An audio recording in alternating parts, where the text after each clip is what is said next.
Hello student. आज मैं आप लोगों के समक्ष बीए थर्ड ईयर का एक बुक है द जू स्टोरी, जो एडवर्ड एल्बी का लिखा हुआ है।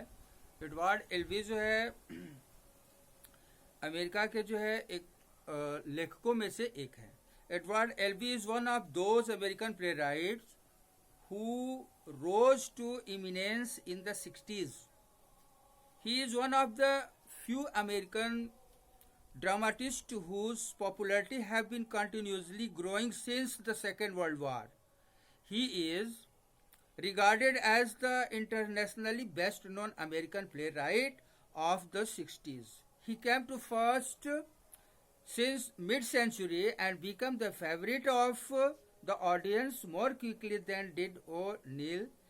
He still remains one of the most important playwrights in contemporary America, notwithstanding the fact that none of his recent plays were received so warmly as did the Jewish story, who offered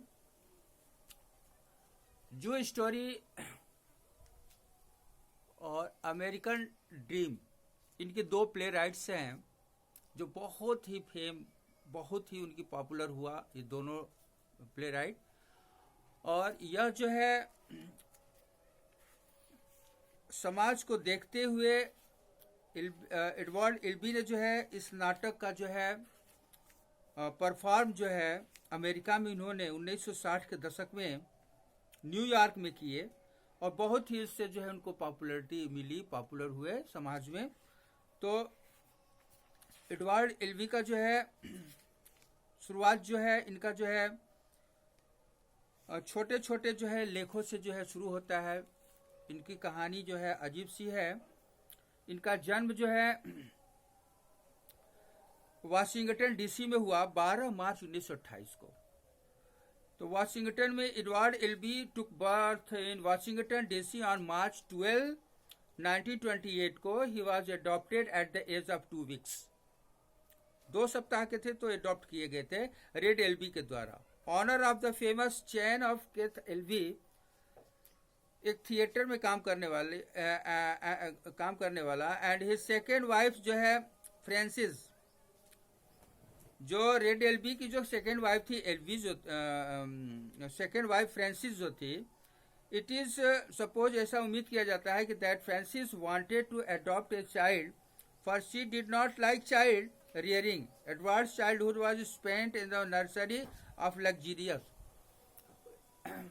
Edwards Albee का जो है जो बचपन था वह एक बहुत ही जो है एक लग्जीरियस तरीके से जो है बीता, और उसके बाद जो है इनको जो है इनका एजुकेशन प्रॉपर जो है तरीके से दिया गया, और ये धीरे धीरे जो है however things begin to take turn adoptive family में जो है। और इनका जो फेट्स था, the fates had conspired to bring together monumentals mismatching of temperaments. Red Elby was a small and silent man. He was always eager to please his second wife in order to avoid argument of. He had formed the habit of being a continual agreement with anything she said or did. He was a और इस तरह से उनका जो है जीवन जो एल्बी का था, एडवर्ड एल्बी का जो है बचपन बहुत ही संघर्ष में बीतता गया। और उन्होंने जो बहुत सारा लिखा, उसमें से ये हमारा नाटक जू स्टोरी का एक छोटा सा हम आपको जो है इंट्रोड्यूस करना चाहेंगे कि जू स्टोरी जो है ये थर्ड ईयर में जो आता है, इसमें तमाम क्वेश्चंस और बहुत 2 कैरेक्टर्स इसमें ये हैं, जिसमें एक कैरेक्टर पीटर का है और दूसरा कैरेक्टर जो है हमारा जेरी का है। Jerry and Peter, there are two characters only. तो नाटक जू स्टोरी का एक जर्मनी में स्म्यूल बैकेल के नाटक क्रैब्स लास्ट टॉप के साथ जो है मंचन किया गया। तो एल्बी ने उस नाटक का प्रेरणा जोश में बहुत ही जोश के साथ इसको रचा, और आज भी उसका पूर्ण सबसे सफल नाटक माना जाता है। एल्बी ने अधिक जटिल विषयों एवं कठिन फॉर्म का चयन किया। इसके प्लॉट जो है बहुत ही विस्तृत नहीं है, छोटा सा प्लॉट है इस नाटक का। परंतु इसमें एलबी ने ऐसा नाटकीय रूप पा लिया है जिसके माध्यम से यह भावनाओं का भारी बोझ एवं बौद्धिक स्वभाव बिना एक तरफ हुए, बिना एलिगोरी से व्यक्त कर सकता है। जैसे जेरी और पेटर के मध्य जो है एक मुलाकात का आयोजन किया जाना, एक ड्रामा का सीन, यहाँ पर जो है जेरी और पेटर का जो है दोनों का मिलना, और फिर जो है दोनों का जो है ओपिनियन जो है डिफरेंट होना। ये एक ओपिनियन के दोनों नहीं है, their opinions are different. Jerry जो है एक अलग स्वभाव का है, उसका ओपिनियन जो है दूसरा है, और पेटर का जो है अलग है। एक जो है स्टेबल माइंड का है, दूसरा अनस्टेबल माइंड का है। दोनों की मुलाकात जो है एक जगह संजोग से होता है, बाय संजोग बनता है, एक चांस आता है, दोनों मिलते हैं एक जगह, और दोनों के मिलने के बाद जो है आपस में बातें होती हैं, एक दूसरे को जो है काफी अपने तरफ जो है आकर्षण करना चाहता है, खींचना चाहता है। जेरी जो है पेटर को बार बार जो है, जेरी पेटर को उसके स्वभाव से जो है, पेटर जो है उसको अपने तरफ जो है, अपने जो है क्योंकि पेटर जो है जेरी का जो है एक वेस्ट साइड का है, जो कि अस्थायी जिंदगी जीता है, उसका परिवार है, फैमिली है, बैकग्राउंड है, उसके पेरेंट्स हैं, सब कुछ है। जबकि जेरी के पेटर के साथ जो है उसका अनस्टेबिलिटी है, उसका अपना कोई नहीं है, और एक जगह अस्थायी रूप से रहता नहीं है, और जैसे तैसे वह घूमते फिरते जो है रहता है, वह भाग दौड़ की जिंदगी जीता है, एक अस्थायी जिंदगी नहीं जीता है। दोनों की मुलाकात होती है, और जब दोनों मिलते हैं आपस में, तो मिलने के बाद जो है यह स्वभाव होता है कि जेरी जो है और पेटर को जो है परेशान करता है, धक्का देता है, उसको जो है परेशान करते करते वह चाहता है कि मेरे हिसाब से वो अपने को चेंज करे। ऐसा क्यों होता है? क्योंकि एक बार जेरी जो है जू जाता है। Once Jerry went to zoo to see the performance of the animals, कि how they settle in a group and what are the situation of the animals in a zoo. तो जब वहां पहुंचता है, when he reach there and देखता है, तो क्या देखता है, जेरी की सारे एनिमल्स का अलग अलग स्पेस एंड टाइम जो है सेलेक्टेड किया गया है जू में, और सब अपने अपने तरीके से जो है उनका अलग अलग डिफरेंट बिहेव है, सब अपने आप में स्ट्रगल करते हैं, सब अपना अपना जो है। तो इस तरह से जो है जेरी के दिमाग में आता है कि शायद यह संसार में सब लोग ऐसे ही हैं, सबका अपना अपना एक क्लाइमेट है, एक अलग अलग रहन सहन का जिंदगी है, सब अपने अपने तरीके से अपने को एडजस्ट करते हैं।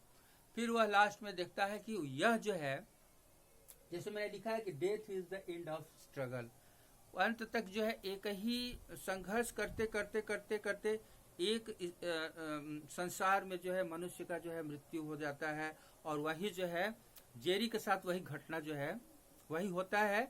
जेरी जो है पेटर जो है कहता है जेरी से कि चाकू उठाओ, टेक ऑफ द नाइफ उठाओ, लेकिन वह उठाना नहीं चाहता है। अंत में जेरी को जो है परेशान करता है, वह जेरी चाकू उठाता है और अपने को जो है वह चाकू से संजोग से लगता है और जेरी के पेट में, और जेरी जो है जब गिर जाता है तो कहता है कि मैंने यह जो है कोई नई चीज़ नहीं है, मैंने इसको चिड़ियाघर में भी ऐसे ही घटना को मैंने देखा था वहाँ, जो मेरे साथ हुआ। यही कह करके कहता है, oh God, I have seen same situation of the zoo, जो मेरे साथ ऐसा हुआ है वैसा मैंने जू में भी देखा है। और यह कह करके जो है जेरी वहाँ मर जाता है, और पेटर को जो है समझाता है, कहता है कि ये संसार जो है सब लोग अपने अपने जो है तरीके से एडजस्ट करना चाहते हैं। Everyone wants to adjust himself herself, animals, even human beings और animals, all they have their own habit to adjust themselves in different way. इनका सेंस यही होता है, और अंत में जो है जेरी जो है मर जाता है। यही हमारा द जू स्टोरी का जो है थीम है। ये हमारे जो है एडवर्ड एल्बी के द्वारा लिखा हुआ इसका सेंस था। तो प्यारे बच्चों, इसमें से बहुत सारे क्वेश्चंस हमारे बनेंगे, तो इसमें से हम आप लोगों को क्वेश्चन जो है सेलेक्टेड क्वेश्चन के बारे में बताऊं कि कैसा कैसा क्वेश्चन आएगा। तो द जू स्टोरी का क्वेश्चन होगा, जैसे फर्स्ट क्वेश्चन में हम आपको दे रहे हैं BA थर्ड ईयर में जो है बहुत ही मोस्ट इम्पॉर्टेंट क्वेश्चन है कि what type of man is Jerry, कैसा आदमी था। What type of man is Jerry, कैसा आदमी जेरी है, and what is his problem, और उसकी समस्या क्या है। तो हम चलते हैं जेरी के बारे में। तो कहेंगे कि जेरी जो है एक आइसोलेटेड मैन था। तो Jerry is an isolated man, एक जेरी जो है आइसोलेटेड आदमी है। He is alienated from the rest of the society. His parents dead when he was child, जब बच्चा रहता है तो उसके माँ बाप जो है मर गए। और he has no family ties, उसके पास कोई जेरी का अपना परिवार नहीं है। He has none to love nor does any one to love him, न तो कोई उसको प्यार करने वाला है, न उससे वो किसी से प्यार करने वाला था। ही इज बिल्कुल desperately in need of establishing contact with other human being, but no one ever responds to his advances. तो इस तरह से ये जो है क्या है कि एक when he fails in establishing contact with his other fellows being to tries animals but that to do not like an companionship, he has been called a permanent transient. अब हम इसको एक अस्थाई नहीं कहेंगे। जेरी का तो जिंदगी अभी बताया कि अनस्टेबल है, वह घूमता फिरता हुआ जो है संसार में जो है रोमिंग करता हुआ अपना जिंदगियों की, उस बचपन में उसके माँ बाप मर जाते हैं। सेकंड क्वेश्चन ये है कि what is the reaction of the old lady's dog against Jerry. तो जेरी आइसोलेटेड है, फ्रस्ट्रेटेड मैन है, कोशिश करता है कि best to establish contact with the other human beings की तरह, but when no one responds to his attempts और फ्रेंडशिप्स, कोई नहीं लाइक करता है, तो he tries to be friend with his landlady's dog. तो वह अपने जो है मालिकीन के जो है कुत्ते से जो है प्यार करना शुरू करता है, उससे दोस्ती करता है। The dog always try to bite him, और कुत्ता हमेशा कोशिश करता है कि जेरी को काट ले। In order to please the dog, Jerry gives the hamburgers to eat, खाने के लिए बर्गर्स देता है, एंड सो थिंग्स देता है with the dog like most, जिसको बहुत कुत्ता प्यार खाना चाहता है। But as soon as the dog finishes hamburgers, तो it again tries to bite him, जब खत्म हो जाता है बर्गर्स तो फिर उसको काटने की कोशिश करता है। इन डिस्पेयर्स जेरी गिव्स हिम पॉइजन दे देता है मिक्स विद द मीट के साथ मिला करके। Consequently the dog falls ill but gets well after a several illness, बीमारी के बाद कुत्ता फिर ठीक हो जाता है पॉइजन खाने के बाद। तो इस तरह से now it does not bark at Jerry, पर अब मतलब कि वह बार्क नहीं करता है, भौंकता नहीं है। इट इग्नोर करता है हिम एंड मेंटेन्स करता है डिस्टेंस फ्रॉम हिम, उससे दूरी बनाए रखता है, जेरी के पास कुत्ता नहीं जाता है। थर्ड क्वेश्चन है, what did Jerry go to the zoo and why did Jerry go to the zoo and what does he find there? So Jerry went to the zoo, find out more about the ways people exist with animals and अभी पता है कि Jerry जो है वहाँ जू जाने का मतलब उसका ये था कि वहाँ देखने के लिए कि जानवर जो है किस तरह से जो है अपने को जो है एडजस्ट करके जो है उस क्लाइमेट में कैसे अपने को रख रहे हैं। और वहाँ जाने के बाद इसको एहसास होता है तो सर अपने अपने क्लाइमेट में अपने अपने तरीके से सारे लोग इस संसार में अपने को एडजस्ट करके रखे हैं। जैसे कि जानवरों का जू है वैसे ही यह संसार भी जो है लोग अपने आप में जो है सब अपने अपने आप को जो है एडजस्ट करके रखे हैं। तो how does Jerry meet his end, अंत में जेरी जो है, तो Jerry is desperate man living in isolation में रहता है हमेशा। He has none to love not does any one love him. तो his parents died when he was a child. So he is desperately in need of establishing contact with his fellow beings. Once he goes to park where he finds Peter sitting on a bench reading a book. तो Jerry जो है involve हो जाता है उसके साथ में sort of conversation बात करते हुए, but Peter remains reserved. Jerry उसके साथ एक्साइट होकर के him and tries to pick up a quarrel with him.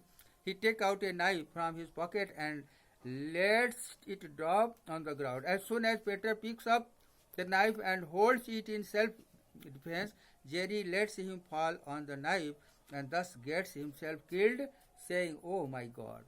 और उस पर जो है जेरी गिर जाता है और है चाकू उसके पेट में धंस जाता है और कहता है, हे भगवान, यही संसार है।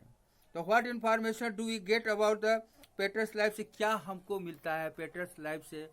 पेटर एक शांत प्रिय है और वह जो है ईस्ट उसमें जो है Peter presents a contrast of Jerry. He is conservative, he is an embodiment of conformity. He is an executive in a publishing house. He draws a salary of 18,000 a year.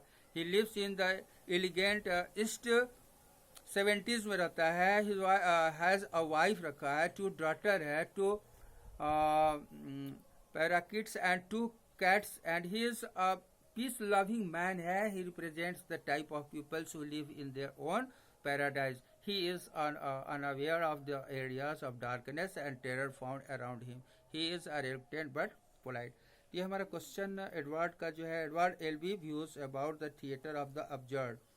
तो Edward Albee का जो है express करता है his view on the theatre of the absurd के लिए following words में. पहला है कि the theatre of the absurd is N